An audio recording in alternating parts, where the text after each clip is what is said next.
എല്ലാവർക്കും നമസ്കാരം. നമ്മൾ അടുത്ത സെഷനിലേക്ക് എല്ലാവർക്കും സ്വാഗതം. അപ്പോൾ നമ്മൾ ഇന്ന് ഡിസ്കസ് ചെയ്യുന്നത് നമ്മുടെ ഫസ്റ്റ് മൊഡ്യൂളിലെ കൺസെപ്റ്റ് ഓഫ് പ്രോപ്പർട്ടി എന്ന് പറയുന്ന ഭാഗം ആണ്. Concept of property. അപ്പോൾ അവിടെ നിന്നാണ് നമ്മൾ തുടങ്ങുന്നത്. അപ്പോൾ നമുക്ക് സ്ലൈഡിൽ കാണാം എന്താണ് ഈ പ്രോപ്പർട്ടി എന്നുള്ളത്. അപ്പോൾ പ്രോപ്പർട്ടിയുമായി ബന്ധപ്പെട്ടുകൊണ്ട് നമ്മൾ ഡിസ്കസ് ചെയ്യുകയാണെന്നുണ്ടെങ്കിൽ നമുക്ക് കാണാൻ പറ്റും ഇതിനകത്ത് പ്രോപ്പർട്ടി എന്ന് പറയുന്നത് it's A bundle of rights എന്നാണ് പറയുന്നത്. അല്ലെ, ഒരു ഒരു എന്താ പറയുക, ഒരു ഒറ്റ അവകാശം അല്ലെങ്കിൽ പ്രോപ്പർട്ടി എന്ന് പറയുന്ന ഡിസ്കസ് ചെയ്യുന്ന സമയത്ത് അതിനൊരു ബണ്ടിൽ ഓഫ് റൈറ്റ്സ് എന്നാണ് പറയുക. അല്ലെങ്കിൽ ഒരു സിംഗിൾ റൈറ്റ് ആയിട്ട് നമുക്ക് ഒരിക്കലും പ്രോപ്പർട്ടി റൈറ്റ്സിനെ വിവരിക്കാൻ പറ്റില്ല. It's A bundle of rights, അതായത് നമ്മുടെ അവകാശങ്ങളുടെ ഒരു കൂട്ടം ആണ്. അല്ലെങ്കിൽ നമ്മളൊരു ബണ്ടിൽ ഓഫ് സ്റ്റിക്സ് പോലെ, നമ്മൾ ഒരു കൂട്ടം എന്താണ് കമ്പുകൾ ഒരുമിച്ച് വെക്കുന്നത് പോലെ, ബണ്ടിൽ ഓഫ് സ്റ്റിക്സ് എന്ന് പറയുന്നത് പോലെയാണ് നമ്മുടെ പ്രോപ്പർട്ടിയിൽ ഇൻഡിവിജ്വലിനുള്ള അവകാശം എന്ന് പറയുന്നത്.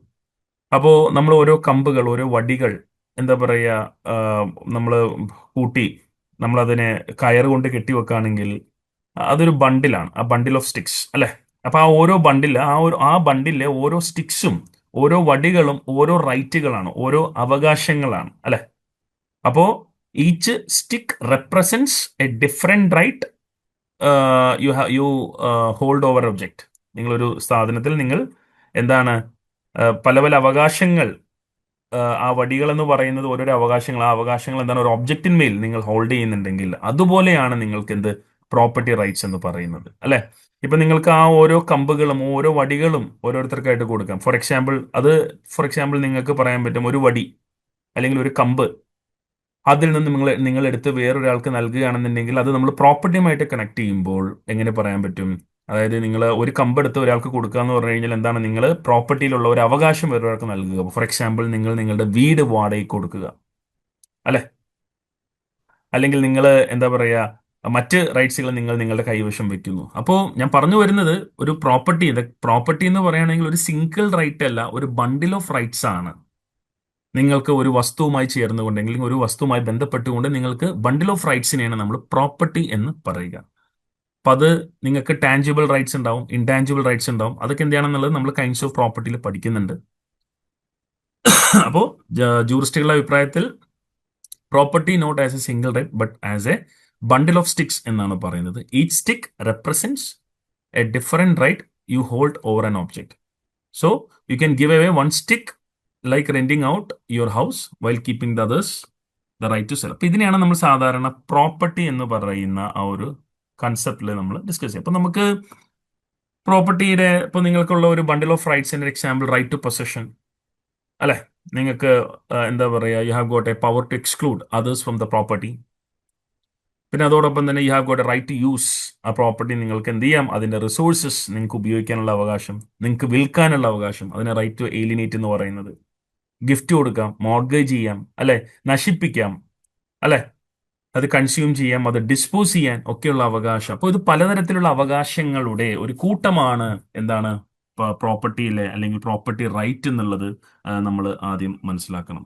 അപ്പോൾ നമ്മൾ ഈ പ്രോപ്പർട്ടിയുമായി ബന്ധപ്പെട്ടുകൊണ്ട് അതിന്റെ ഒരു നമ്മൾ എന്താ പറയുക, ഒരു ഹിസ്റ്ററി പരിശോധിക്കുകയാണ് എന്നുണ്ടെങ്കിൽ നമുക്കറിയാം, പണ്ട്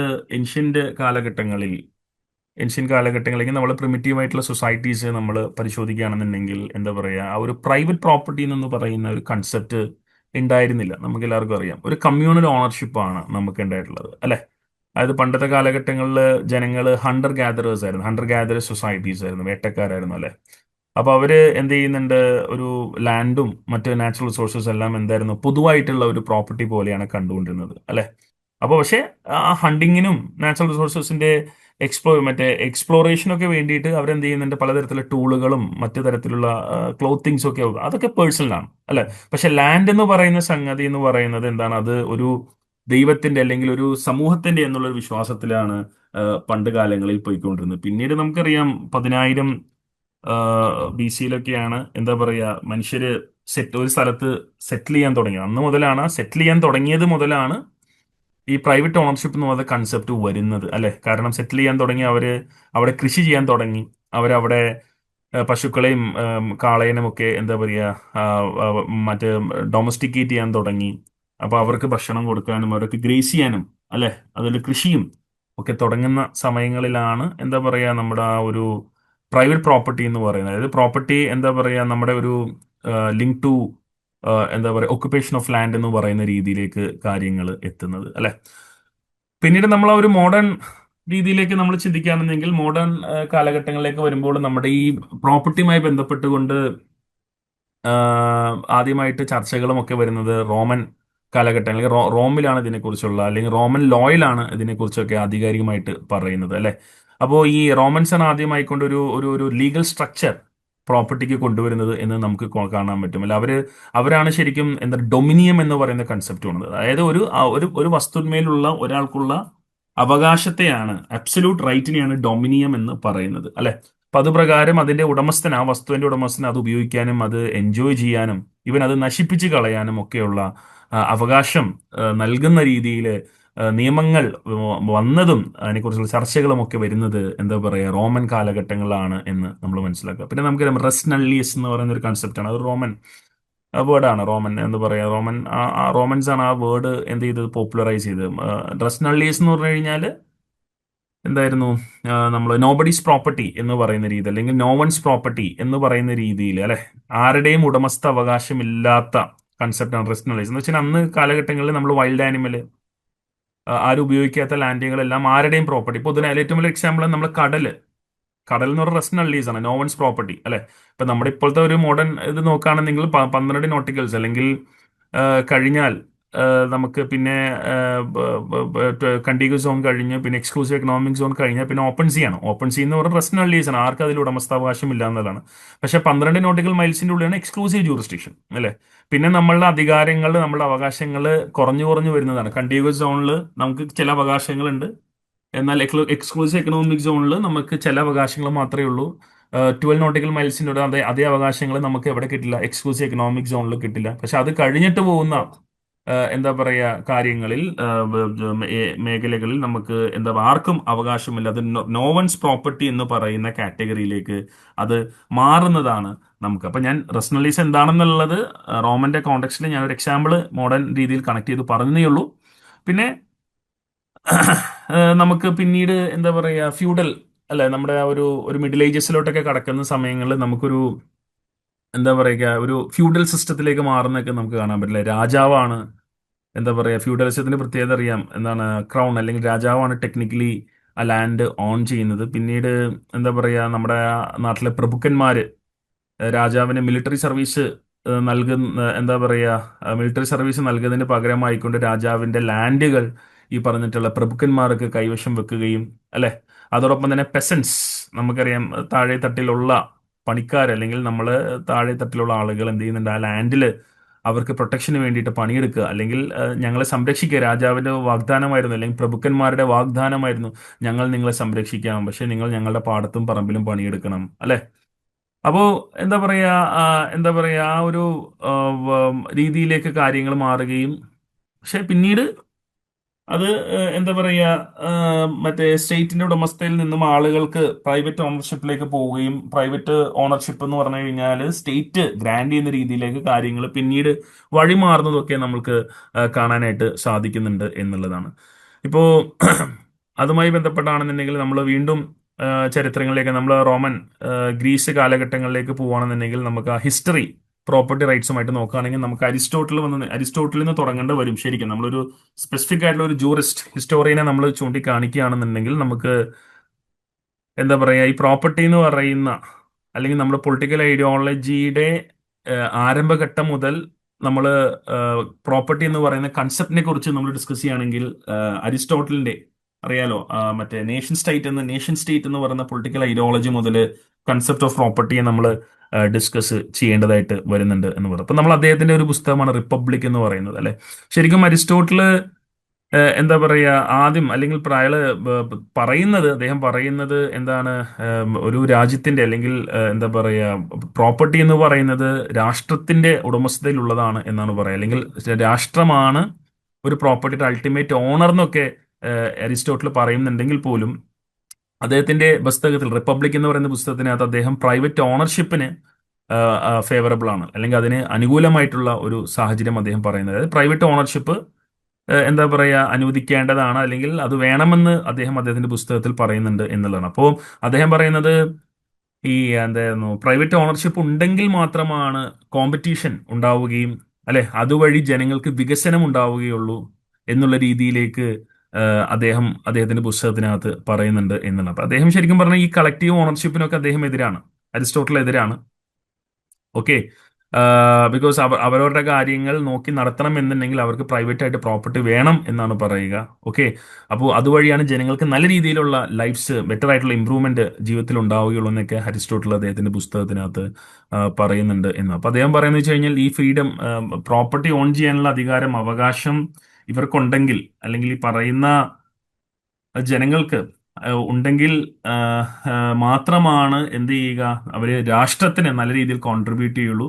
അതുവഴി കളക്റ്റീവ്ലി എന്ത് ചെയ്യുള്ളൂ, സംസ്ഥാനം അല്ലെങ്കിൽ സോറി രാഷ്ട്രം വളരുകയുള്ളൂ എന്നൊക്കെ ആര് അഭിപ്രായപ്പെടുന്നു, അരിസ്റ്റോട്ടിൽ അഭിപ്രായപ്പെടുന്നത് നമുക്ക് കാണാനായിട്ട് സാധിക്കുന്നുണ്ട്. പിന്നീട് നമുക്ക് തോമസ് അക്വിനാസിൽ ചെന്നെത്താണെന്നുണ്ടെങ്കിൽ അല്ലെ, അദ്ദേഹത്തെ നമ്മുടെ അരിസ്റ്റോട്ടിൽ നിന്ന് വളരെ വ്യത്യസ്തമായ രീതിയിൽ അതിനെ ഡിസെക്ട് ചെയ്തുകൊണ്ട് എന്ത് ചെയ്യുന്നുണ്ട്, ഇവിടെ പ്രോപ്പർട്ടി റൈറ്റ്സിനെ കുറിച്ച് അദ്ദേഹം പറയുന്നുണ്ട്. അദ്ദേഹം പറഞ്ഞു വെച്ച് കഴിഞ്ഞത് പണക്കാർക്ക് മാത്രമല്ല പാവങ്ങൾക്കും പ്രോപ്പർട്ടി അക്വയർ ചെയ്യാനുള്ള അവകാശമുണ്ട് എന്നാണ് പറയുക. പക്ഷെ അദ്ദേഹം പറയുന്നത് എന്താണെന്ന് വെച്ച് കഴിഞ്ഞാൽ നമ്മുടെ പ്രോപ്പർട്ടി റൈറ്റ്സ് നൽകേണ്ടത് എന്താണ്, ആവശ്യങ്ങൾക്കനുസരിച്ചിട്ടാണ്.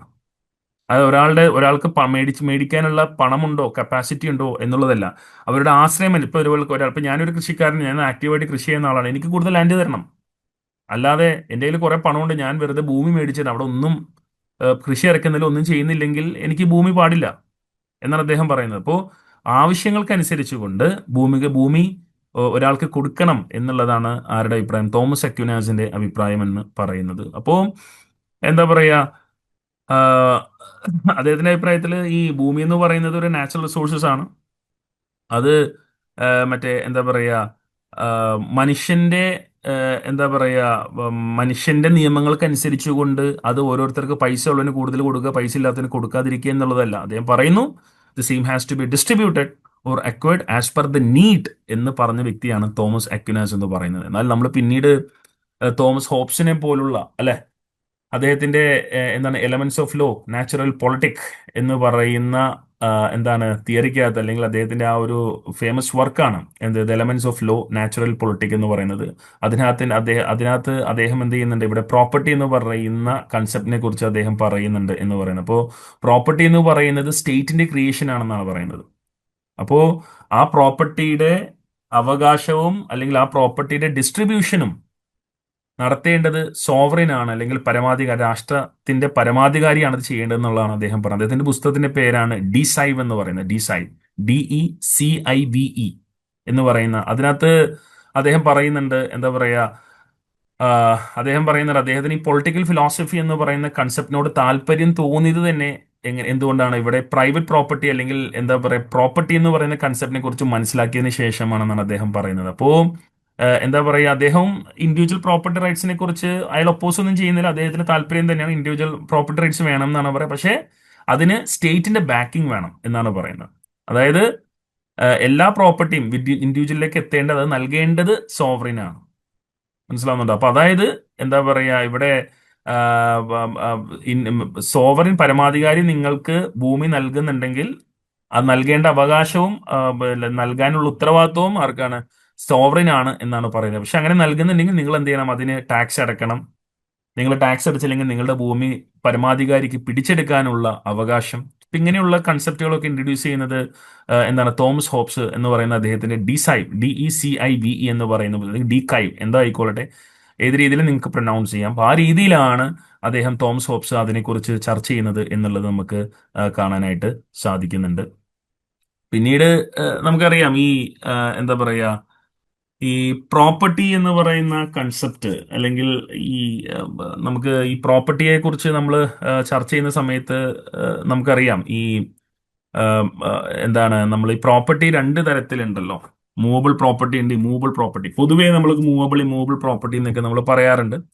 പക്ഷെ അതിനെക്കുറിച്ച് നമ്മൾ ഇന്ത്യയിൽ ജനറൽ ക്ലോസസ് ആക്ടിലും നമ്മുടെ IPC-യിലും അല്ലെങ്കിൽ നമ്മുടെ BNS-ലും അല്ലെങ്കിൽ എന്താ പറയുക നമ്മുടെ രജിസ്ട്രേഷൻ ആക്ടിനകത്തും ട്രാൻസ്ഫർ ഓഫ് പ്രോപ്പർട്ടിക്കകത്തും സെയിൽ ഓഫ് ഗുഡ്സിനും ഒക്കെ എന്ത് ചെയ്യുന്നുണ്ട്, അതിനെക്കുറിച്ച് പറയുന്നുണ്ട്. പ്രോപ്പർട്ടി എന്താണ്, ഗുഡ്സ് എന്താണെന്നൊക്കെ ഉള്ളത് സെയിൽ ഓഫ് ഗുഡ്സിനകത്തും ഒക്കെ പറയുന്നുണ്ട്. അപ്പൊ അതും നമ്മൾ എന്ത് ചെയ്യുന്ന ഈ കൂട്ടത്തിൽ നമ്മൾ ഡിസ്കസ് ചെയ്യുന്നത്. അപ്പൊ നിങ്ങൾക്കൊരു ചരിത്രം എന്താണെന്നുള്ളത് മനസ്സിലായി. അല്ലെങ്കിൽ നമ്മൾ എന്താണ് വാട്ട് ഈസ് എന്താണ് ഈ പറയുന്ന രീതിയിൽ എക്സ്ക്യൂസ് മീ നമ്മുടെ ഇത് ഓക്കെ. അപ്പോൾ നിങ്ങൾക്ക് അത് ഈ പറഞ്ഞ കാര്യങ്ങൾ, അതായത് നമ്മൾക്ക് എന്താണ് പ്രോപ്പർട്ടി എന്നുള്ള കാര്യങ്ങളൊക്കെ നിങ്ങൾക്ക് മനസ്സിലായി, അതിന്റെ ചരിത്രങ്ങൾ എന്താ എന്നുള്ളത് മനസ്സിലായി എന്ന് പ്രതീക്ഷിക്കുന്നു. പിന്നീട് നമ്മൾ എന്ത് ചെയ്യുന്നുണ്ട്, ഈ പറയുന്നത് പോലെ നമ്മളൊരു മോഡേൺ എറയിലേക്ക് നമ്മൾ എത്തുകയാണെന്നുണ്ടെങ്കിൽ, അതായത് നമ്മൾ മോഡേൺ എറ മീൻസ് ഞാൻ ഉദ്ദേശിച്ചത് ഒരു 17-18 നൂറ്റാണ്ടുകളിലേക്ക് നമ്മൾ വീണ്ടും കടന്നു വരുന്നുണ്ടെങ്കിൽ നമുക്ക് എന്താ പറയുക, തോമസ് ഹോബ്സിനൊക്കെ ശേഷം അല്ലെങ്കിൽ അദ്ദേഹത്തിന്റെ ആ കാലഘട്ടത്തിൽ തന്നെ ഏകദേശം 17-ാം നൂറ്റാണ്ടിലേക്ക് നമുക്ക് ജോൺ ലോക്കിനെ അല്ലെ, അദ്ദേഹം കൊണ്ടുവന്ന ലേബർ തിയറി എന്ന് പറയുന്ന കൺസെപ്റ്റ് അല്ലെ, അദ്ദേഹത്തിന്റെ സെക്കൻഡ് ട്രീറ്റൈസ് ഓഫ് ഗവൺമെന്റിനകത്ത് അദ്ദേഹം പറയുന്നുണ്ട് പ്രോപ്പർട്ടി എന്താ പറയുക, പ്രോപ്പർട്ടി എന്ന് പറയുന്ന നാച്ചുറൽ റൈറ്റ് എന്നാണ് അദ്ദേഹം പറയുന്നത് അല്ലെ. അദ്ദേഹം പറയുന്നത് വെച്ച് കഴിഞ്ഞാൽ ഒരു മനുഷ്യൻ അയാളുടെ അധ്വാനം നേച്ചറുമായിട്ട് മിക്സ് ചെയ്യുകയാണെന്നുണ്ടെങ്കിൽ ആ നേച്ചറിൽ നിന്ന് കിട്ടുന്ന റിസോഴ്സസിന്റെ ഉടമസ്ഥൻ അല്ലെങ്കിൽ ആ റിസോഴ്സ് അല്ലെങ്കിൽ എന്താ പറയുക അയാൾക്ക് എൻജോയ് ചെയ്യാം, ആ പ്രോപ്പർട്ടിയിൽ അയാൾക്ക് അവകാശമുണ്ട് എന്നൊക്കെയാണ് ജോൺ ലോക്കിന്റെ അഭിപ്രായം. പിന്നീട് നമുക്കറിയാം ഇൻഡസ്ട്രിയൽ റവല്യൂഷൻ പോലുള്ള സാഹചര്യങ്ങളൊക്കെ വന്നതോടുകൂടി ക്യാപിറ്റലിസം അതിനെ ചെറുക്കാനായിട്ട് സോഷ്യലിസം, നമ്മുടെ കാൾ മാക്സ് വരുന്ന പ്രൈവറ്റ് പ്രോപ്പർട്ടി എന്ന് പറയുന്നത് എന്താ പറയുക മറ്റേ മുതലാളികൾക്ക് ഒരു മീൻസ് ഓഫ് പ്രൊഡക്ഷന്റെ ഭാഗമായിക്കൊണ്ട് ബൂർഷ്വാസികൾക്ക് പ്രോലിറ്റാറിയറ്റിനെ ചൂഷണം ചെയ്യുന്നതിന് വേണ്ടിയിട്ടുള്ളതാണ് പ്രൈവറ്റ് പ്രോപ്പർട്ടി എന്നൊക്കെ പിന്നീട് കാൾ മാർക്സ് പറയുന്നുണ്ട്. അദ്ദേഹം പ്രൈവറ്റ് പ്രോപ്പർട്ടിക്ക് കംപ്ലീറ്റ്ലി എതിരാണ് അല്ലെ. അദ്ദേഹം സോഷ്യൽ ഓണർഷിപ്പിനാണ് കൂടുതൽ പ്രാധാന്യം നൽകുന്നത്. ഇതൊക്കെ നമുക്കറിയാവുന്ന ഒരു കൺസെപ്റ്റ് ആണ് എന്നുള്ളതാണ് അല്ലെ. പിന്നെ നമുക്ക് എന്താ പറയുക, മോഡേൺ 20-21 നൂറ്റാണ്ടിലേക്ക് എത്തുമ്പോൾ നമുക്കറിയാം പ്രോപ്പർട്ടി എന്ന് പറയുന്ന ഒരു സോഷ്യൽ ഫംഗ്ഷൻ പോലെയാണ് അല്ലെ. അതായത് നമുക്ക് സ്റ്റേറ്റിന് നമ്മൾ പ്രോപ്പർട്ടി എങ്ങനെ ഉപയോഗിക്കണം എന്നുള്ളതിനെ കുറിച്ച് നിയന്ത്രണങ്ങൾ കൊണ്ടുവരാൻ അല്ലെ, നമുക്കിപ്പോ എന്താണ് കോസ്റ്റൽ റെഗുലേഷൻ സോണുകളും എൻവയോൺമെന്റൽ റെഗുലേഷൻസും ഒക്കെ കൊണ്ടുവരുന്നുണ്ട് അല്ലെ. അപ്പോ പിന്നെ നമ്മൾ ഡോക്ടർ ഓഫ് ഫെമിനിൻ ഡൊമൈൻ പോലുള്ള കൺസെപ്റ്റുകളൊക്കെ നമ്മൾ അല്ലെ പ്രോപ്പർട്ടി പബ്ലിക് പർപ്പസസിനൊക്കെ വേണ്ടിയിട്ട് അക്വയർ ചെയ്യാം. അക്വയർ ചെയ്ത് കഴിഞ്ഞാൽ നമുക്ക് എന്ത് ചെയ്യണം, ആ പ്രൈവറ്റ് ഓണേഴ്സിന്റെ എല്ലാ ഓണർഷിപ്പിന്റെ ഉടമസ്ഥർക്ക് എന്ത് കൊടുക്കണം, ഇവിടെ അഡിക്വേറ്റ് കോമ്പൻസേഷൻ കൊടുക്കണം, പ്രൊപ്പോർഷൻ ആയിട്ടുള്ള കോമ്പൻസേഷൻ കൊടുക്കണം എന്നൊക്കെ പറയുന്ന രീതിയിലുള്ള ഡോക്ടർ ഓഫ് ഫെമിനിൻ ഡൊമൈൻ പോലുള്ള ഡോക്ട്രിൻസുകൾ വരികയും ഒക്കെ നമ്മൾ ചെയ്യുന്നുണ്ട്. അപ്പോൾ ജസ്റ്റ് ഞാൻ ഹിസ്റ്ററി ഒന്ന് പറഞ്ഞതാണ് നിങ്ങൾക്കൊന്ന് മനസ്സിലാവുന്നതിന് വേണ്ടിയിട്ട്. ഇനി നമ്മൾ അടുത്ത പോകുന്നത് നിങ്ങളുടെ ആ സിലബസിൽ തന്നെ കൈൻഡ്സ് ഓഫ് പ്രോപ്പർട്ടി എന്ന് പറയുന്ന കൺസെപ്റ്റിനെ കുറിച്ച് ഡിസ്കസ് ചെയ്യുന്നുണ്ട് അല്ലെ. അപ്പോൾ കൈൻഡ്സ് ഓഫ് പ്രോപ്പർട്ടി എന്ന് പറയുമ്പോൾ നമുക്ക് പ്രോപ്പർട്ടികളെ വിവിധ തലങ്ങളായിട്ട് തിരിക്കുന്നത് നമുക്ക് കാണാനായിട്ട് സാധിക്കും. അപ്പൊ ഒന്ന് എന്ന് പറയുന്നത് കോർപ്പറേൽ പ്രോപ്പർട്ടിയാണ്. കോർപ്പറേൽ പ്രോപ്പർട്ടി എന്ന് പറഞ്ഞു കഴിഞ്ഞാൽ tangible objects that can be seen, touched and perceived by the senses. It is a right of ownership over a physical object അല്ലെ.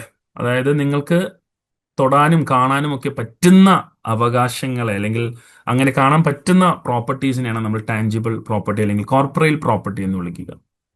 ഒരു ഫിസിക്കൽ ഓബ്ജക്റ്റ്, ഉദാഹരണം ലാൻഡ്, ഹൗസ്, വെഹിക്കിൾ, വാച്ച്, ഇതൊക്കെ എന്താണ് കോർപ്പറേൽ പ്രോപ്പർട്ടിയുടെ എക്സാമ്പിൾ ആണ്. എന്നാൽ നമ്മൾ ഇൻകോർപ്പറേൽ പ്രോപ്പർട്ടി എന്ന്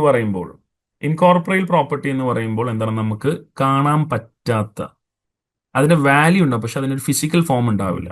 ഉദാഹരണം നമുക്ക് കാണാം ഇവിടെ കോപ്പിറൈറ്റ്, പേറ്റന്റ് അല്ലെ, ട്രേഡ് മാർക്ക്, റൈറ്റ്സ് ഇൻ റീഏലിയാന അല്ലെ. ഇപ്പൊ റൈറ്റ്സ് ഇൻ, ഇപ്പൊ നിങ്ങൾക്ക് ട്രേഡ് മാർക്കും പേറ്റന്റും കോപ്പി റൈറ്റ്സ് ഒക്കെ അറിയാം. ഇപ്പൊ എന്താണ് ഈ റൈറ്റ്സ് ഇൻ റീഏലിയാന എന്ന് പറഞ്ഞ കൺസെപ്റ്റ് എന്നാണ്. ഇപ്പൊ ഇവിടെ ഞാൻ കൊടുത്തിട്ടുണ്ട് എന്താണ്, rights over someone else property like an easement or a right of way. കണ്ടോ, അപ്പൊ ഈസ്മെന്റ് എന്ന് പറയുന്ന കൺസെപ്റ്റ് ശരിക്കും എന്തിലാണ്, ഇൻകോർപ്പറേറ്റിൽ വരുന്ന കൺസെപ്റ്റ് ആണ് അല്ലെ. നമ്മൾ ജൂറിസ്പ്രുഡൻസിൽ നമ്മൾ ഉപയോഗിക്കുന്ന ഒരു ടേം ആണ് റൈറ്റ്സ് ഇൻ റീ ഏലിയാൻ എന്ന് പറയുന്നത്, അതായത് റൈറ്റ്സ് ഇൻ അതർ തിങ്സ് അല്ലെ. അതായത് നമ്മൾ എന്താ പറയുക, ഒരു വ്യക്തി എന്താ പറയുക, ഒരു സ്പെസിഫിക് ആയിട്ടുള്ള ഒരു ലിമിറ്റഡ് റൈറ്റ് മറ്റുള്ളവരുടെ പ്രോപ്പർട്ടിയിൽ ഉള്ളതിനെയാണ് നമ്മൾ റൈറ്റ്സ് ഇൻ റീ ഏലിയാൻ എന്ന്. അതായത് എനിക്ക് മറ്റുള്ള ഒരാളുടെ പ്രോപ്പർട്ടിന്മേലുള്ള അവകാശത്തെയാണ് നമ്മൾ റൈറ്റ്സ് ഇൻ റീ ഏലിയാന എന്ന് പറയുന്നത്. അപ്പോൾ നമ്മൾ അതിന് നേരെ ഓപ്പോസിറ്റ് ആണല്ലോ നമ്മൾ ജസ്റ്റ് ഇൻ റീ പ്രൊപ്പറിയ. നമ്മൾ മുമ്പൊക്കെ ജൂറിസ്പ്രുഡൻസിലൊക്കെ നമ്മൾ പഠിച്ചിട്ടുണ്ട്. ജസ്റ്റിൻ റീപ്രൊപ്രിയ എന്ന് പറയുന്ന കൺസെപ്റ്റ് എന്ന് വെച്ച് കഴിഞ്ഞാൽ നമുക്ക് എന്താ പറയാ, നമ്മുടെ പ്രോപ്പർട്ടിയിലുള്ള നമുക്കുള്ള പൂർണ്ണ അവകാശത്തെയാണ് നമ്മൾ ജസ്റ്റിൻ റീപ്രൊപ്രിയ എന്ന് പറയുന്ന കൺസെപ്റ്റ്.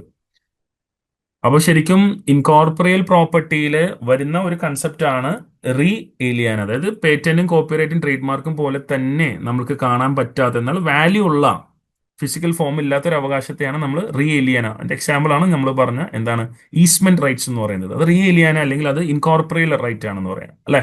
അതായത് നിങ്ങൾക്ക് റീ ഏലിയാന്റെ പ്രത്യേകത എന്ന് വെച്ച് കഴിഞ്ഞാൽ നിങ്ങൾക്ക് ഒരു ലീഗലി എൻഫോഴ്സിബിൾ ഇൻട്രസ്റ്റ് അതിലുണ്ട് എന്നുള്ളതാണ്. ഇതിനെ നമ്മൾ പൊതുവെ വിളിക്കുന്ന പേരാണ് സെർവിറ്റ്യൂട്ട്സ് അല്ലെങ്കിൽ എൻക്യൂംബറൻസസ് എന്നൊക്കെ പറഞ്ഞുകൊണ്ട് നമ്മൾ വിളിക്കാറുണ്ട് അല്ലെ.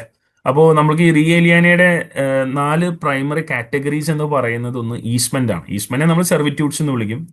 പിന്നെ നമ്മൾ എന്താ പറയുക, ജ്യൂറ ഇൻ റീ ഏലിയാന എന്ന് പറയുന്നത് സെക്യൂരിറ്റി. 3 ലീസ്. 4 പ്രോഫിറ്റ്സ് എ പ്രെൻഡർ എന്ന് പറയുന്ന ഒരു കാറ്റഗറി. അപ്പൊ അത് ഇന്ത്യയിൽ അത് പ്രോഫിറ്റ്സ് ഇൻ പ്രെൻഡർ എന്ന് പറയുന്നത് ശരിക്കും പറഞ്ഞു കഴിഞ്ഞാൽ ഈസ്മെന്റുമായി ബന്ധപ്പെട്ടുകൊണ്ട് തന്നെയാണ്.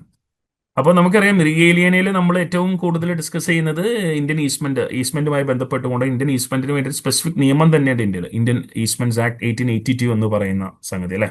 ഈസ്മെന്റ് എന്ന് പറയുകയാണെന്നുണ്ടെങ്കിൽ എന്താ പറയാ, ഒരു നമുക്ക് ആ, ഒരാൾക്ക് വേറൊരാളുടെ പ്രോപ്പർട്ടിന്മേലുള്ള അവകാശത്തെ അല്ലെ നമുക്ക് വിളിക്കാൻ പറ്റുന്ന, നമുക്ക് ഈസ്മെന്റ് എന്ന് വിളിക്കാം അല്ലെ. ഒരു ഒരു അയാളുടെ നടപ്പ് വഴി, നമുക്കറിയാം, എല്ലാവർക്കും അറിയാം നടപ്പ് വഴി അല്ലെങ്കിൽ വെള്ളം എടുക്കാനുള്ള അവകാശം. ഇതിനൊക്കെയാണ് നമ്മൾ സാധാരണ രീതിയിൽ ഈസ്മെന്റ് റൈറ്റ്സ് എന്ന് പറയുന്നത്. അപ്പൊ ഈ ഈസ്മെന്റ് റൈറ്റ്സ് എന്ന് പറയുന്നത് 2 പ്രോപ്പർട്ടീസിനെ അടിസ്ഥാനപ്പെടുത്തിയാണ്. ഒന്ന് ഡൊമിനിയൻ ഹെറിറ്റേജ്, സെർവിയന്റ് ഹെറിറ്റേജ് എന്ന് പറയുന്ന 2 കൺസെപ്റ്റുകളെ അടിസ്ഥാനപ്പെടുത്തിയാണ് നമ്മളുടെ ഈസ്മെന്റുകൾ ഫിക്സ് ചെയ്യുന്നത്. ഒന്ന് ഈ ഡോമിനൻ ഹെറിറ്റേജ് എന്ന് പറയുകയാണെന്നുണ്ടെങ്കിൽ നമ്മൾ മറ്റേ എന്താ പറയാ, the land for whose benefit the right exist എന്നുള്ളതാണ്. അതായത് ഇപ്പോൾ നമ്മളൊരു ലാൻഡ് ലോക്ക്ഡ് ആയിട്ടുള്ള ഒരു ഭൂമിയിലാണ്, നമുക്കൊരു ഭൂമിയുണ്ട്. ആ ഭൂമിയിൽ നിന്ന് നമുക്ക് പൊതുവഴിയിലേക്ക്, നമുക്ക് പബ്ലിക് റോഡിലേക്ക് എത്തണമെങ്കിൽ നമുക്ക് അപ്പുറത്തെ വീട്ടിലെ പ്രോപ്പർട്ടി കൂടെ വേണം പോവാൻ അല്ലെ.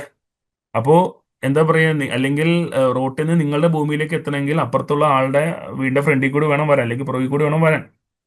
അപ്പോൾ നിങ്ങളുടെ ലാൻഡിലേക്ക് എത്താൻ നിങ്ങൾക്കൊരു വഴി വേണം. So your land needs a path to the main road അല്ലെ. അപ്പോ ആ അവകാശം നിങ്ങൾക്ക് കിട്ടുന്നതിനെ, അല്ലെങ്കിൽ ആ അവകാശം, അതായത് മറ്റുള്ള ഒരാളുടെ പ്രോപ്പർട്ടിയിലേക്ക് നിങ്ങൾക്ക് നടക്കാനുള്ള അവകാശത്തെ, ഇതിനെ നമുക്ക് ഡോമിനന്റ് ഹെറിറ്റേജ് എന്ന് വിളിക്കുക അല്ലെ. സോണോ. അപ്പോ നമ്മളിവിടെ ഡോമിനന്റ് ഹെറിറ്റേജ് എന്ന് പറയുകയാണെങ്കിൽ യുവർ ലാൻഡ്, എന്താ പറയുക, യുവർ മറ്റേ എന്താ പറയുക, you have got a right to path, അല്ലെങ്കിൽ യു ഹാവ് നീഡ് എ എന്താ പറയുക right to the main road, അല്ലെങ്കിൽ you need a path to the main road അല്ലെ. നിങ്ങൾക്കൊരു വഴിപ്പാത അല്ലെങ്കിൽ വഴി നട നിങ്ങൾക്ക് അപ്പുറത്തെ റോഡിലേക്ക് എത്താനോ അല്ലെങ്കിൽ റോട്ടിൽ നിന്ന് നിങ്ങളുടെ വീട്ടിലേക്ക് എത്താനോ വേണം.